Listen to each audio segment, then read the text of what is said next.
Support comes from Hampton Roads Community Foundation, partnering with donors from all walks of life to improve southeastern Virginia through grants, scholarships, and leadership initiatives. Learn more at hamptonroadscf.org.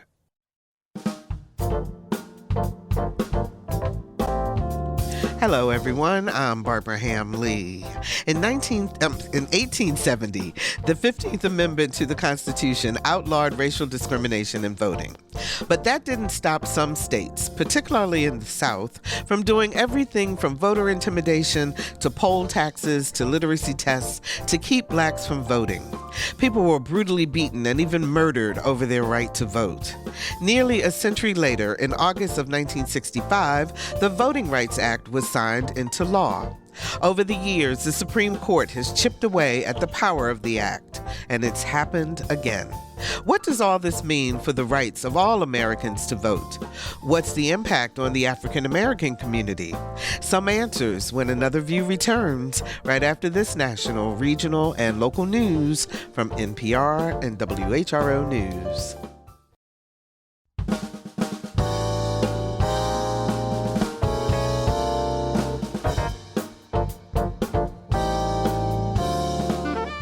Discussing today's topics from an African-American perspective, this is Another View. Good afternoon, everyone, and welcome to Another View. I'm Barbara Ham Lee. I was 8 years old when the Voting Rights Act became law in 1965. So I've had the privilege and responsibility to vote all of my life. But that was not the case for my parents, grandparents, and other loved ones who lived through the Jim Crow era of poll taxes, literacy tests, and intimidation when they went to the polls. Now, some folks in the Black community are wondering if we're going back to those bad old days in light of the latest decision of the Supreme Court that ruled that it is unconstitutional for states to draw congressional maps based on race. What does all of this mean? Here to unpack it for us is Dr. Vania Blakelock. She is a constitutional law scholar and holds both a JD and a PhD from the College of William and Mary. How are you, Dr. Blakelock? I'm great. Thank you for having me today, Barbara. Thank you so much for being with me. And we are also honored to have joining us by phone Congressman Cleo Fields, who serves the 6th Congressional District in Louisiana. How are you, Congressman Fields? I am doing great, Miss Barbara, and it's good to be with you. Thank you. It is so good to have you with us. So it is your state and Louisiana versus Callais that has stirred up all this stuff. I'm wondering what you're hearing from your constituents and how you are feeling as a congressman representing the 6th District right now. Well, actually, I've been moving around the district. I started Monday in Shreveport and then on Tuesday in Alexandria, Lafayette last night, and tonight I'm in Baton Rouge. The people are very upset. I mean, people feel that their voting rights are being trampled on. They do not agree with the Supreme Court decision. But people in Louisiana, we've been down this road before. This same case came before the Supreme Court 32 years ago, and they knocked it down. This is the same state where, Plessy v. Ferguson, where the Supreme Court ruled that it was totally legal to be separate. They legalized segregation. And but people kept fighting, and they kept marching, they kept protesting, and things changed. We knocked down Plessy v. Ferguson. The Voting Rights Act, we used to rely on subsection 5, which gave states like Louisiana the obligation, put them under the obligation of the federal law, where they had to go to Washington to get any kind of law that impeded upon a person's right to vote. It had to be pre-cleared by the Justice Department. We don't have that luxury anymore. That was taken away in 2013. Shelby County. Yeah. Beholder. Yep. Right. Yep. Mm-hmm. Yep. Mm-hmm. And so we today we were just relying on that subsection 2, and thus the Supreme Court ruled on Wednesday. That really doesn't have any effect anymore.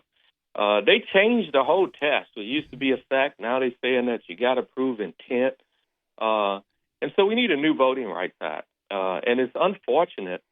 And I'm happy to serve in Congress. And I say it all the time with members of the Congressional Black Caucus who are elected not from majority black districts, but they're elected from majority white districts. And that's a great thing.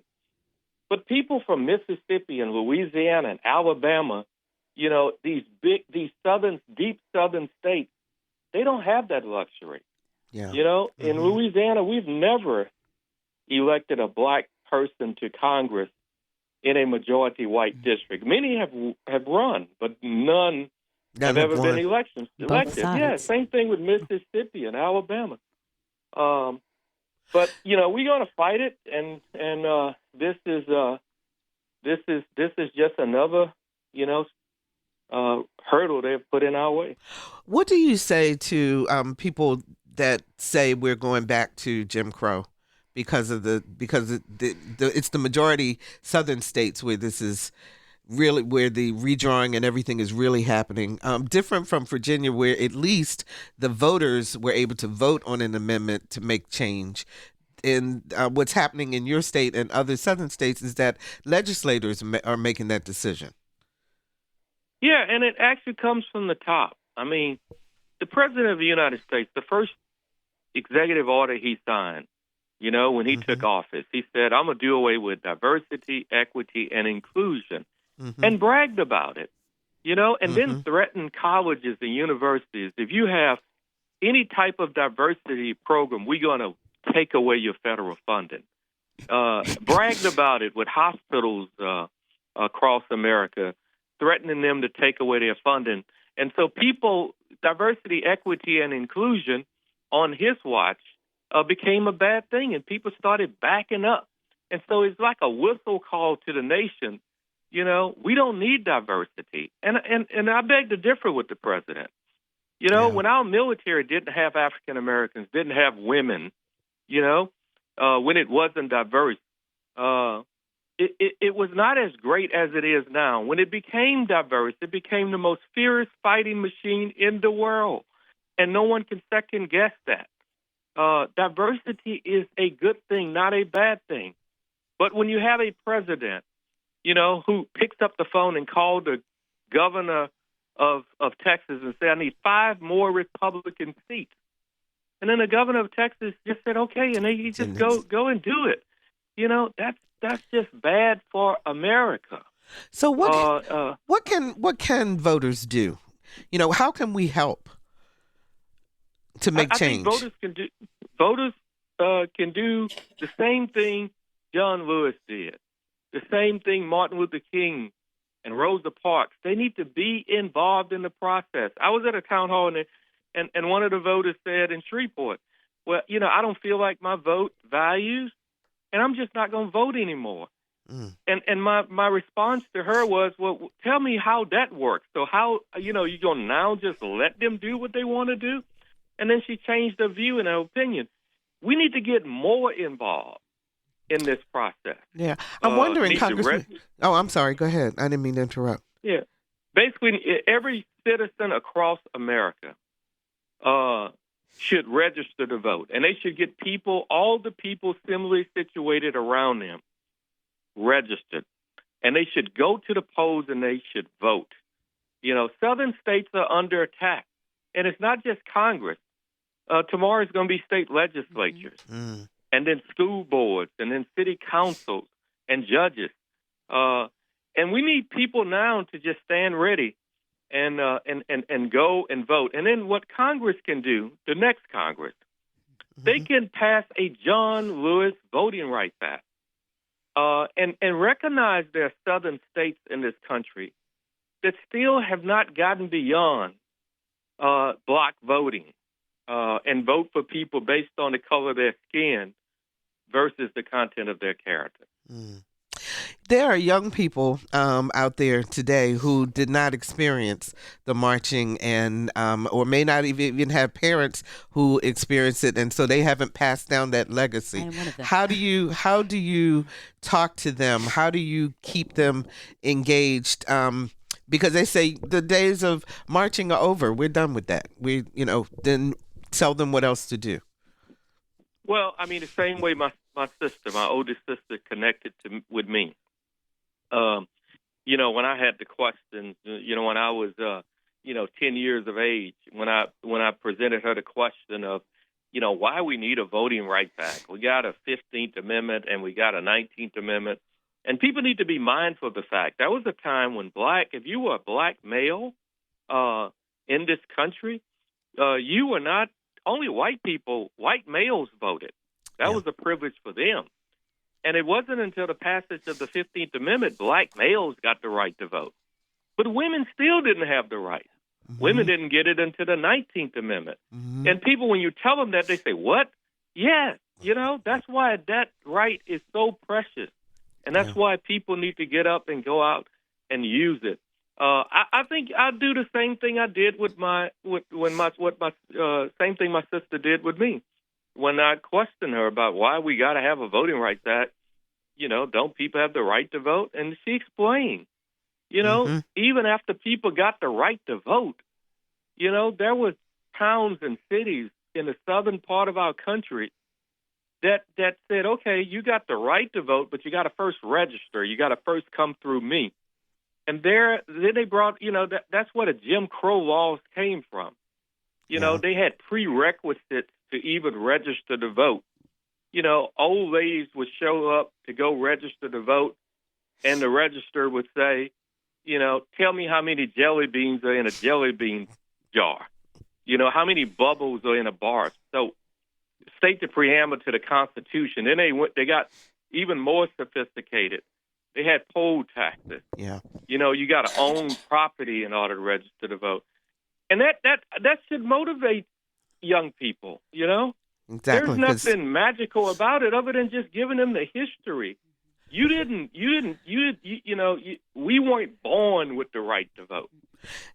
I was going to say, giving them the history, that is one of the key things that we need to keep talking about and keep explaining to people so that they can understand the impact going forward. We're going to keep our eye. We know you've got to run, but we're going to keep our eye on what's happening there in Louisiana. And if you would love to come back, we'd love to have you as things progress so that we can keep up with what's going on. Thank you so very much. Thank you, Ms. Barber. All right, you take care. All right. That is Congressman Cleo Fields. He is with the 6th Congressional District in Louisiana. We appreciate that. Vania, excuse me. I knew I was going to do that. No worries. So I have an email from a viewer, a listener of Another View, who wrote me last week, and she said, and I quote, "In light of the Supreme Court decision, we need to make sure no state draws voting districts to benefit white voters or on the basis of white race. In other words, we need states to clarify exactly what criteria states are using in drawing districts and how heavily they are weighting each of those various criteria. Too often, when the powers that be say race has no place in these kinds of decisions, what they mean is white people get to make decisions to benefit white people." And she wrote me back to say that, not that it's relevant, she said, but I'm white and I'm deeply concerned about the persistence of racism and the continuing multi-generational effects of slavery, Jim Crow, redlining, disparities in investment, public education, healthcare, etc. Yeah. So that allied, so there are other people out there who also want to fight this fight with the marginalized communities. Yeah, and I think it's important to note that this doesn't just affect minority voters. I mean, it affects minority voters directly, but as I was kind of explaining before we got on the air, one of the more important things is that the Supreme Court has kind of given a rubber stamp to partisan gerrymandering.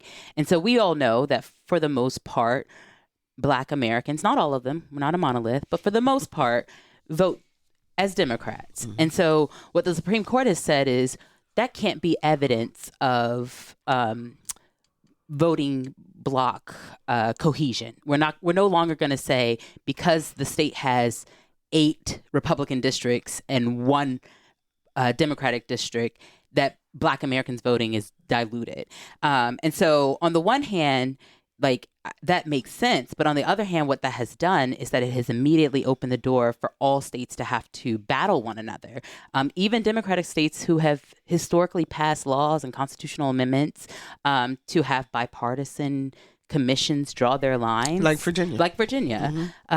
They are going back on that. And so we're in this kind of national partisan war that is just going to make polarized politics even worse.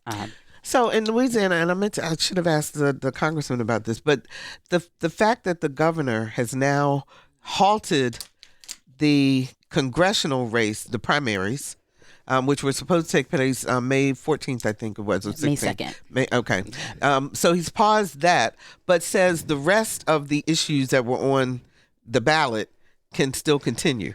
Yeah. And then you've got this substantial group of people who have already voted, and their votes for their choice for Congress people is out. Yeah. It's How is that legal? So he declared a state of emergency, which is the only real way to stop an election. And because the official primary wasn't until May 2nd, he could do that. However, this is actually interesting for the Virginia case because one of the arguments that Republicans are making is that our process was incorrect because elections had already started. And so what's interesting is what happens in Louisiana actually might have some impact on how the Supreme Court thinks about this. Because if it's good for Louisiana, it should be good for us, right? So you think that's part of the reason why it's taking so long for the Virginia Supreme Court to make a decision? No. So I think they're really wrestling with the kind of procedural approach that the Democrats took to get this amendment to the forefront. I don't want to make any predictions about how they're going to decide, of course. But I will say that however they decide, it is unlikely that this could be appealed to the federal Supreme Court or that Republicans would want it appealed to the federal Supreme Court because the Supreme Court has said partisan gerrymandering is fine and that it's not. In 2019, in Rucho v. Common Cause, they say we can't even deal with that. That's a political question. It's not a jurisdictional question. So that being said, what we did in Virginia was partisan. It was partisan. We all know that it was partisan. And to the Democrats, they're explicit about it, right? Like all the advertisement is we're countering what happened in Texas. Exactly. Exactly. So it would be unlikely, I think, for the court to step into Virginia's election that way. Where do you think people's heads are around this whole thing? I mean, I tell you, honestly, when I first started, after the ruling came down and I started reading, to try to understand what's going on, it's not easy. No. To understand what exactly is happening. So if you had to break it down to a 30-second elevator speech, but you can take 3 minutes, what would explain to people exactly what this is saying in terms of their rights going forward in terms of voting? So I think what's important is that to understand what happened in April 2026 in the Supreme Court, you kind of have to understand what happened in 2013, and then you kind of have to understand what happened in 1965. So just to give a little bit of history of the Voting Rights Act, we have the Reconstruction Amendments, 13th, 14th, and 15th Amendments that expand citizenship to the formerly enslaved.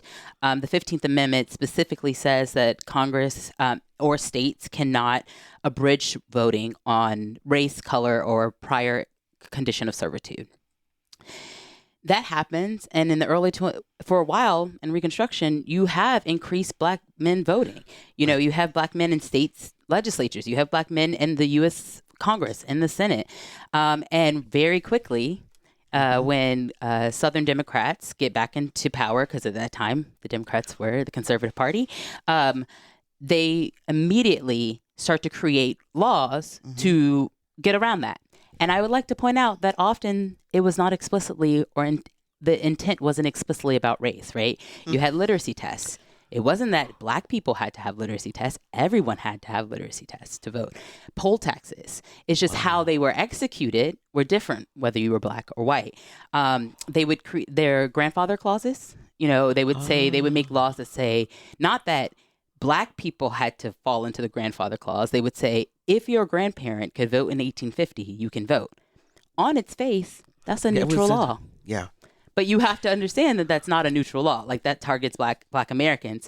And so what this court is doing is kind of pushing us back to that same kind of understanding of how the law works. And what we know is that the law is never neutral. Why is this? Because I've always wanted to ask somebody this question. Why is it an act that has to be reaffirmed ever so often, as opposed to a law that is done? Yeah, that's a great question. So the 15th Amendment and the 13th and the 14th Amendment, they have provisions that allow Congress to enforce these amendments. And because they're doing things that were traditionally not allowed. So before the 15th Amendment, states had free reign in designing elections. They could do whatever they want. They could contingent voting on property ownership, on being a white male. That's generally was the rule. And so the 15th Amendment creates a hurdle that wasn't otherwise there. And so to do that, they had to give Congress the authority to step in. Okay. The Voting Rights Act is a part of congressional authority to enforce the 15th Amendment. And so they have to they reevaluate it every few years. The 1980 amendments actually were responding to something the court did. So the court was faced with the question of, if a state drew lines where they were diluting minority voting, not explicitly restricting how Black votes, but basically making it so that you could vote, but your vote wouldn't have any real political power. And that court says, in the 1980s, they say, this is only about intent. Section 2 is only about intent. And Congress says, no. In 1982, they actually amend Section 2, which is the section at issue here, to say, no, effect can count. The effect, the racial effect can matter. And just so your listeners know, one of the main attorneys who was fighting this amendment, who was lobbying Congress to not push this amendment to the Voting Rights Act through, was none other than Chief Justice Roberts. So this has been a long process, right? From the beginning of fighting, trying to resist the Voting Rights Act. And he, wrote Shelby County, which got rid of Section 5 of the Voting Rights Act in 2013. And remind people what Section 5 was. Yes. Okay. So Section 5 is, and I meant to do this earlier, I explained the two sections, but Section 5 was the pre-clearance requirement. So in some ways, Section 5 was much more transformative than any other part of the Voting Rights Act, because it's the only area of our law where the federal government was preventative. So it was preventing racial discrimination before it even happened. So if a state wanted to change a voting right rule, voter ID laws, things like that, and they were in the South, they had to send that whatever they were trying to change to the Attorney General, or either to a federal court in the District of D.C., and they had to approve it and get permission for it. And then you will notice after 2013, we see all of these states start to create voting ID laws and other restrictions on voting that they wouldn't have otherwise have passed as quickly. And what's interesting about Shelby County is that Justice Roberts, he writes the opinion, and he is very intentional to say, oh, but you still have Section 2. So don't worry.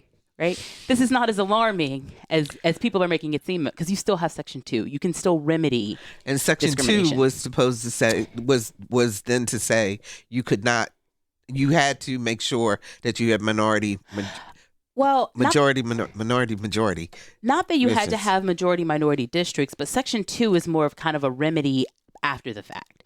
So if states are drawing maps and a plaintiff says, hey, actually this map is diluting the minority vote for whatever reason, they could bring that to the court, and the court had a standard of how you prove that. And the way that you would prove it is by showing maps that could alternatively be drawn, where majority minority districts could have more of a voice, by showing that this is called the Gingell's test. It comes from another Supreme Court decision, by showing that the minority group voted as a block. And by showing that the majority group consistently voted in a way that prevented the minority group from getting their electoral choice heard. And then lastly, they would look at the totality of the circumstances and basically say, like, do we think this has a racially discriminatory effect? And that's how a plaintiff would question a map. what they do in Louisiana v. Callais is that they change that test. First, they say you can't just bring an alternative map anymore. The plaintiff's alternative map has to account for the political ends of the state legislature. So you would have to draw a map that gives majority, minority, I'm going to just use Black Americans as an example, but that would give Black Americans a larger voice, but that also considers the state's desire to preserve incumbency, because that's what happens in Louisiana, right? Like they draw this map because they want to provide, because they want the same people to stay in office, right? Particularly Mike Johnson, the Speaker of the House. So that's the first big thing, and then they say for the totality of the circumstances, and I think this is important. They say you no longer can show effect. That doesn't matter. You have to show that legislatures intentionally are considering race when they're drawing these maps. And we know that just doesn't happen anymore. People are not explicit about the fact that no one thinks they're racist, right? Like we live in a post-racial society, right? Yeah, sure. Sure. So it's incredible. So this is what people mean when they say it obliterates Section 2, because essentially it's made it harder for plaintiffs to prove a case of discrimination under Section 2. And also that it has approved partisan gerrymandering. It's a disentangled party from race. So. And that's hard to do if you have a group of people who normally vote, right, or the majority vote within a certain party. Yeah. So to try to disentangle that. And I'd like to point out that in 2024, there was a very similar case, Alexander v. South Carolina State Conference of the NAACP, which was the reverse, right? This was the NAACP challenging South Carolina's map. And in that case, the court is again saying, we're going to presume that the legislator is acting under partisan grounds, not racial grounds, without ever once acknowledging that those two things are one and the same. If you're just joining us, we're talking about the Voting Rights Act and the impact of the latest Supreme Court ruling that says states cannot draw congressional maps based on race. Our guest is Dr. Vania Blakelock. She is a constitutional law scholar and holds both a JD and PhD from the College of William and Mary. 757-440-2665 or 1-800-940-2240 are the numbers to call to join our conversation. What questions do you have about what is going on, and are you concerned about how your vote will count going forward? 757-440-2665 or 1-800-940-2240. So there's been, the civil rights groups have been screaming. There's been a lot of, discussion among African Americans in particular about what this ruling means and so forth. But I want to read a couple of quotes from Project 21, which is, as a matter of fact, I will read how they describe themselves because I don't want to put words in people's mouths. Project 21 is a leading voice of Black conservatives for over 30 years. It's sponsored by the National Center for Public Policy Research, and they sent out an email with several quotes that responding to the Supreme Court's decision. This one particular one: today is a great day for Americans who choose to live their lives as one nation under God. For those who have built their golden calf and altar around race and divisiveness, not so much, says Project 21 Director of Coalitions and Outreach, Terrace Todd. Today's America would be unrecognizable to a generation that lived 100 years ago. However, it appears some people still seek to hold on to grievances, even though they are far removed from them. For instance, even in a city like Detroit, Michigan, which is about 80% Black, has chosen a white mayor to represent them for years, and today has no Black representation in Congress. Another one was the Supreme Court decision on redistricting Louisiana is fair and just, said Project 21 Ambassador Kendall Qualls. The United States of America is not stuck in a racially divided 1960, despite what academia and the mainstream media say. My parents lived through the segregated Jim Crow South. They would have loved to have grown up in the America I grew up in. Now, those are just two members of Project 21, which are African American conservatives. So number one, it goes to show that we are not a monolith and people think differently. But I'm wondering, it's particularly about this idea of academia and mainstream media presenting things as if we're stuck in 1960. Is that accurate, do you think? No, I mean, I think most people, even someone like Derek Black, right, the founder of kind of critical race theory, acknowledge that we've made progress. The fact that I, a Black woman, could go to William and Mary and get my, PhD and JD, like, that is progress. The fact that we're on the radio talking about this that's is progress. But at the same time, it is progress that we've always known was fragilely held.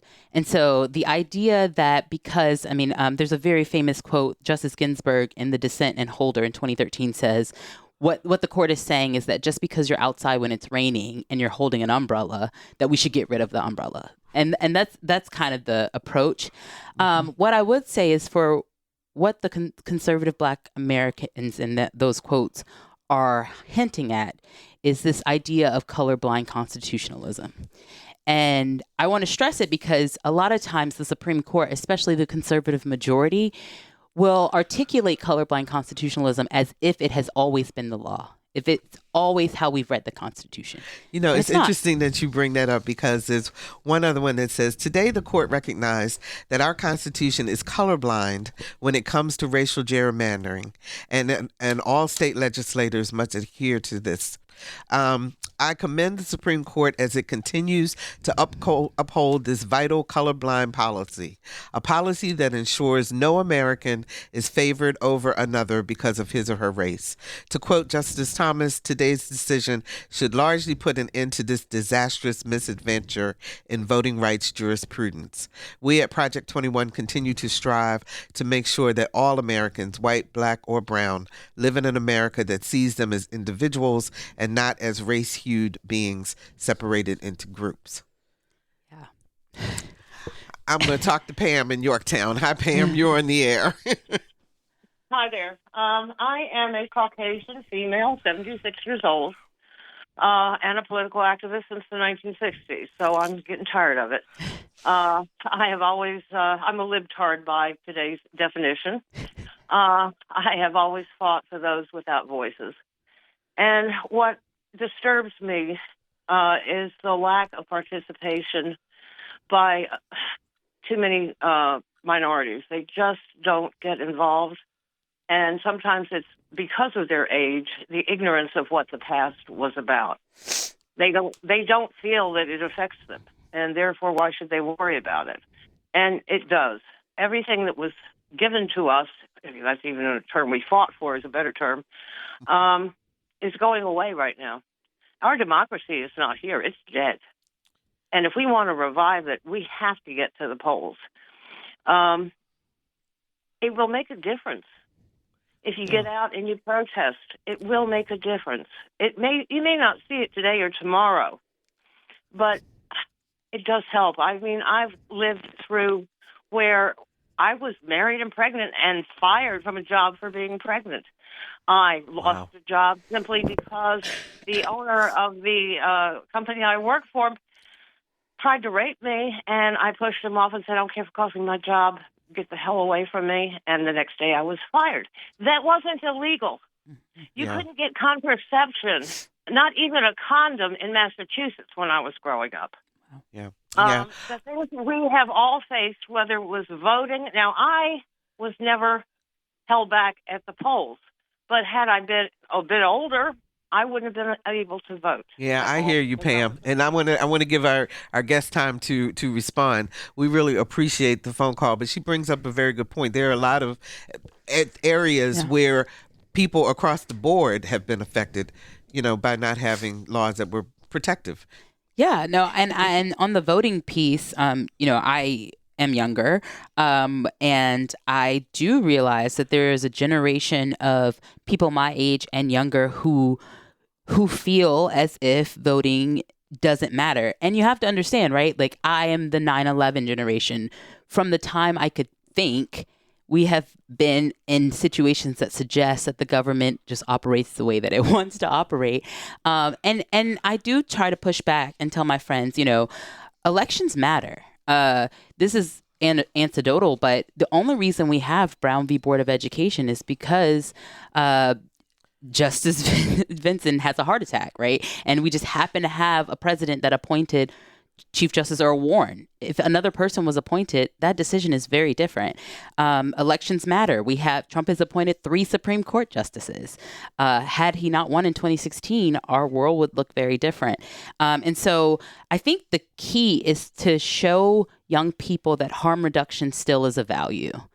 We can still work towards revamping the entire system. No one believes that the system that we have right now is perfect. I don't think anybody, young or old, but harm reduction still also matters. And so that's at least the way that I've been trying to convince people my age to care about getting out and voting, even if you think it's lesser of two evils, Absolutely. right? You were telling me about your background, and I would love for you to share because I think it really goes to the point of, one, again, we're not a monolith, and two, that people, if you take the time to study and understand what's happening in your world, it makes a difference in terms of your perspective, and perspectives change as you grow.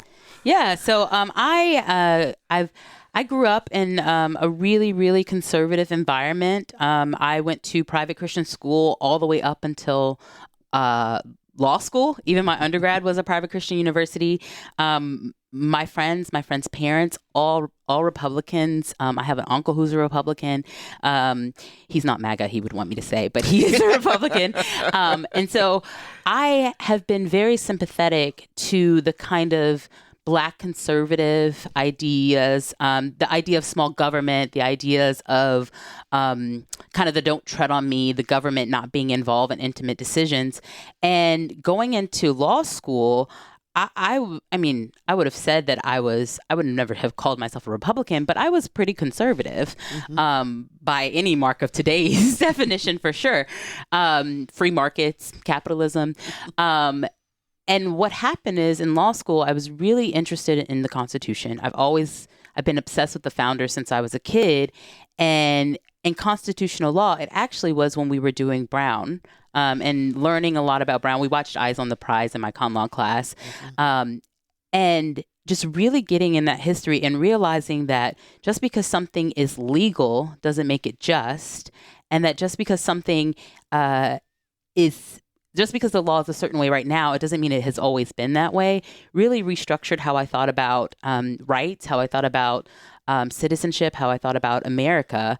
And I genuinely believe that America can be inclusive. It can be the democracy that we want it to be. In fact, in my dissertation, one of the things that I argue is that Black Americans have been the architects of forcing American ideals to be reality. And I think the Voting Rights Act is one of those examples of forcing this idea of all men being created equal, man, women, trans, non-binary, everyone being created equal, forcing that to be true when it comes to political involvement.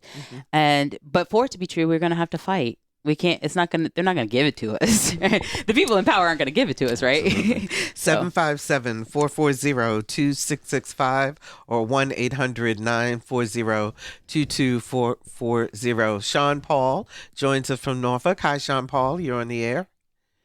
Hi, thank you. I just wanted to add to the part of how we need to get out there and vote, kind of, is one of the strategies that we're always told to utilize, while at the same time, it doesn't always work. And it seems like, understanding like Schneider and Ingram, that when people are put into certain social locations and framed as things as deviants or other things, that then they don't have the access or the ability or desire to engage in a system that doesn't even recognize them. And that's kind of where it seems that an understanding that this is a system that continues to marginalize. So if the system is inherently flawed, then that's where the rights and understanding that how rules frame how we understand our perceptions of constitutionality. And coming back to what the other doctor said, that as a PhD student in public policy, it's one of those things that if we are able to communicate our experience and understand what is actually going on, then we're able to come to better policy that actually works in everybody's favor. But it's never been allowed for everyone to have a voice at the table, which is why violence has perpetually, or revolution, right, has perpetually happened, depending on how you have to frame that. Got you. Thank you so much, Sean Paul, for the call. We appreciate that. You want to respond?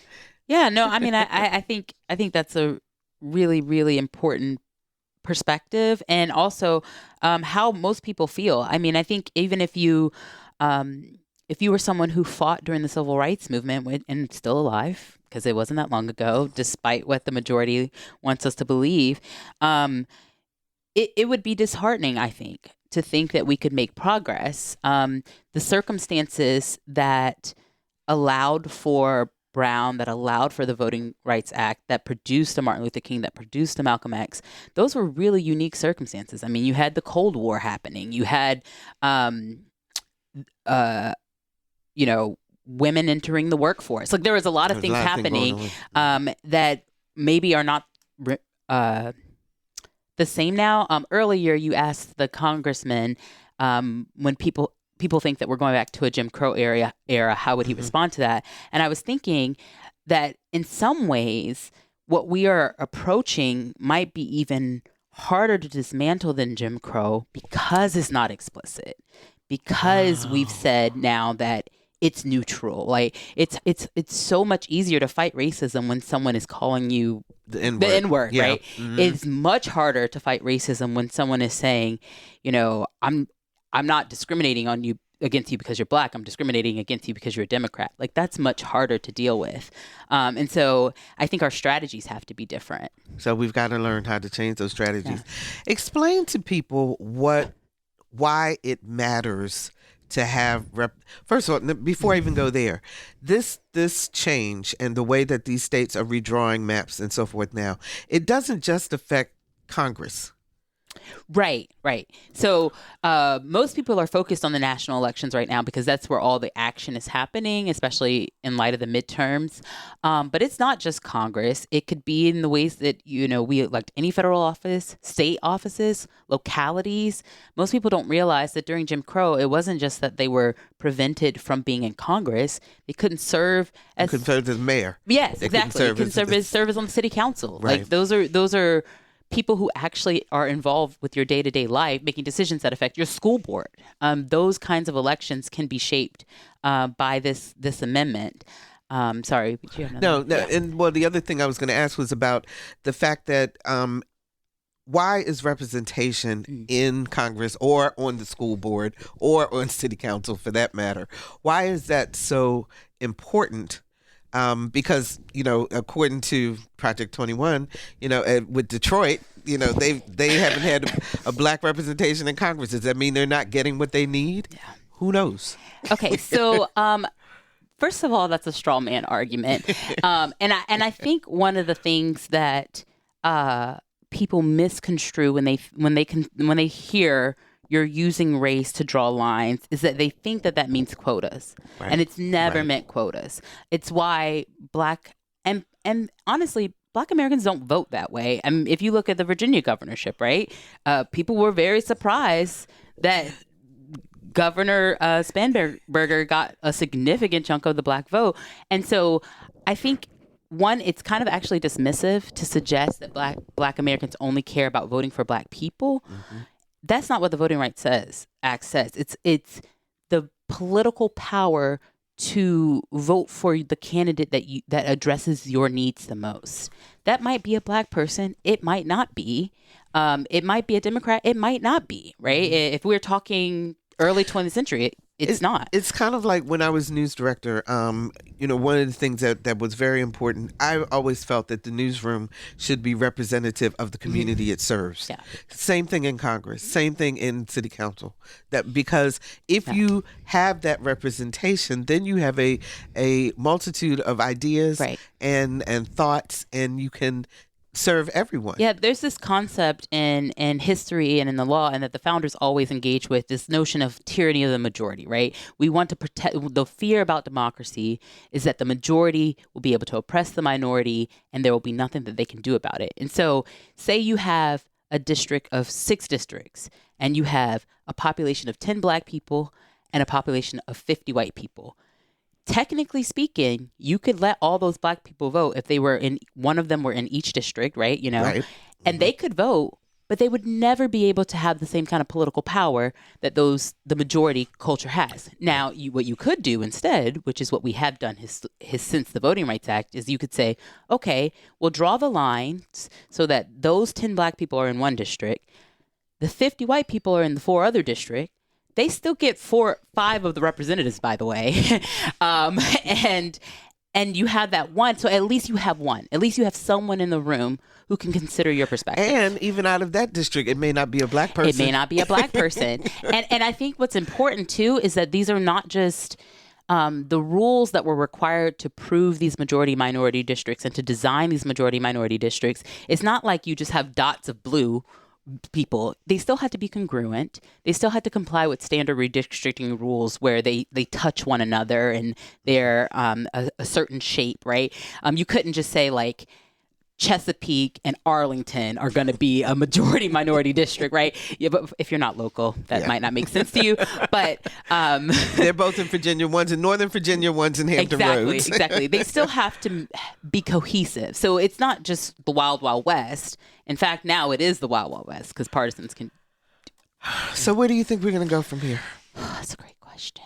I think the 2028 election and the 2026 midterms are going to be rough. It is unclear what that's going to look like. I mean, the day the Louisiana decision was decided, southern states begin trying to redraw their lines. Mm-hmm. Some of them are restricted by law to wait to the 2028 election, so that it's not for midterms, but some of them are not. Both Florida and Virginia have passed these amendments, but they're under contested. We don't know what the court's going to say. And I think that we're just going to be in a period of chaos for a little bit when it comes to elections. And unfortunately, that doesn't do anything to strengthen the already belief that our elections are not fair, that they're not ethical, that they're not just. And so to rebuild that, it's going to take a lot of work. I was going to say, do you think that it can be rebuilt? I'm an optimist. A lot of my friends and colleagues think I'm naive. But I will say that I read a lot of the conventions of Black Americans right after Reconstruction. And I always tell people that that's where I find hope, is that a people who had been enslaved for hundreds of years truly believed in the American experiment and worked really hard to make those dreams a reality. And if they can do that, we certainly can work to do that. Last question, and we're about 4 minutes before it's done. I told you we'd go by fast.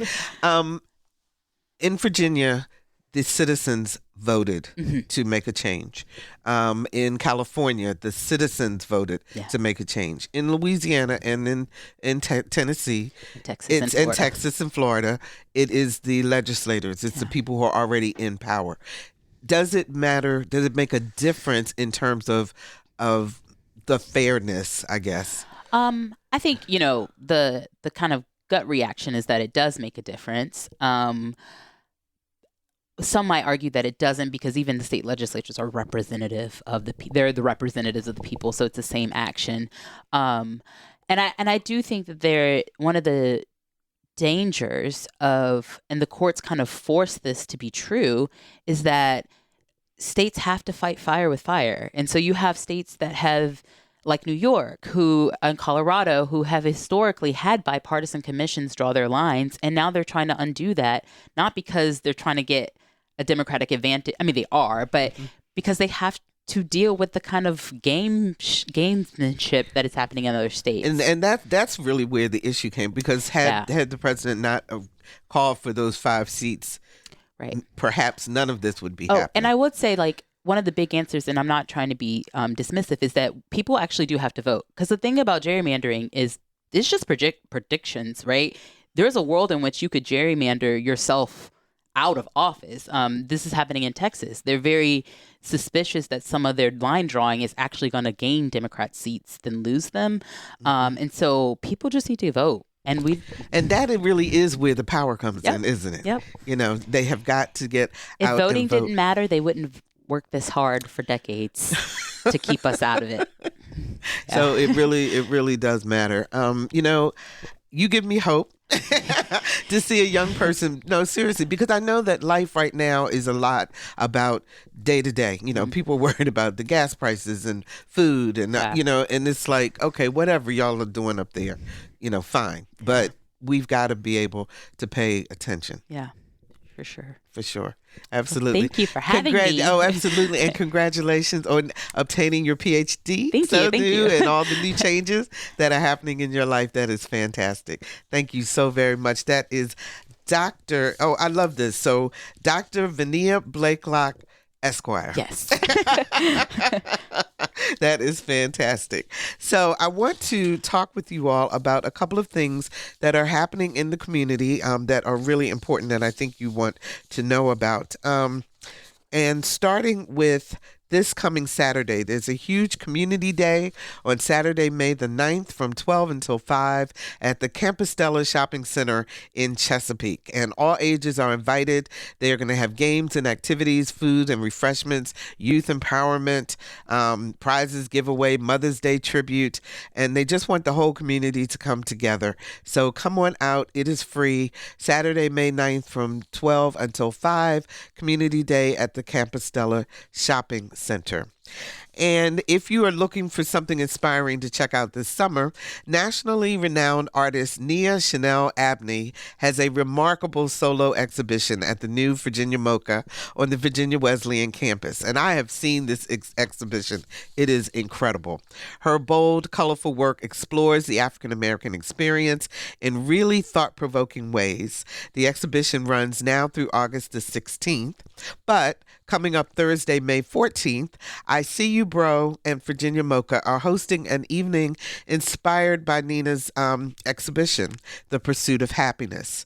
It's a conversation about identity, mental health, joy, and culture, and it's featuring Hampton Boyer and Dathan Kane, plus live music, food, time to explore the galleries. It starts at 6 o'clock in the evening. And you can register at virginiamoca.org. If you have not had a chance to go over to Virginia Wesleyan and check out Virginia MoCA's new location, please take the time to do so. It is absolutely gorgeous, and the artwork is really inspiring. And then finally, Norfolk's Juneteenth celebration, calling itself Celebrating Freedom. They are holding a community forum, and they want to invite the community to come out for a discussion on Juneteenth, and where we will explore history, answer questions, and identify future opportunities together. It's going to be moderated by Dr. Cassandra Newby-Alexander and Dr. Claudine Kizert. And there are 2 opportunities on May 13th at 8:30 in the morning or at 6:30 p.m., or an in-person one on June 2nd at the Addicts Theater at 6:30 p.m. Go to norfolk.gov/Juneteenth in order to register. You know, the very best thing all of us can do as responsible citizens of this country is to educate ourselves on the issues and vote. Please share this show with your circle of influence. Go to whro.org/anotherview to download the podcast. Our theme music is an original composition created especially for Another View by Jay Sennett. Lisa Godley is our show producer. Jordan Christie is our audio engineer, and Dr. Barry Graham answered our phones. I'm Barbara Lee. Happy Mother's Day to all you moms out there, and let's get together again next Thursday at noon for Another View.